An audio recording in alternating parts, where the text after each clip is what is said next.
Today Kumbakonam. ராசியான bank, ஈசியான bank, City Union Bank. 1008 பால்குடங்கள் எடுத்து பக்தர்கள் வழிபாடு. விஜயதசமி விழாவை ஒட்டி 1008 பெண்கள் விரதமிருந்து காவிரியிலிருந்து பால்குடங்கள் எடுத்து சிவராமபுரம் சாய்பாபாவிற்கு அபிஷேகம் செய்து வழிபாடு. விஜயதசமியை ஒட்டி ஆண்டுதோறும் குத்தாலம் அருகே உள்ள சிவராமபுரத்தில் அருள்பாலிக்கும் ஷீரடி சாய்பாபாவிற்கு அபிஷேகம் செய்வது வழக்கம். இதேபோல் இந்த ஆண்டு விழாவை ஒட்டி 1000க்கும் மேற்பட்ட பெண்கள் காவிரி கரையில் கூடி அங்கு சிறப்பு பூஜைகள் செய்த பின்னர் பால்குடங்களை தலையில் சுமந்து முக்கிய வீதிகள் வழியாக கோயிலுக்கு வந்தனர்.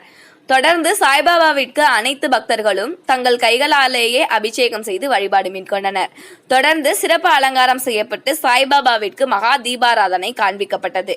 இந்த விழாவில் பஞ்சமுக ஆஞ்சநேயர் மடத்தின் ஜீயர் வாய்சுத்து ராமானுஜ தாச சுவாமிகள் பங்கேற்றார்.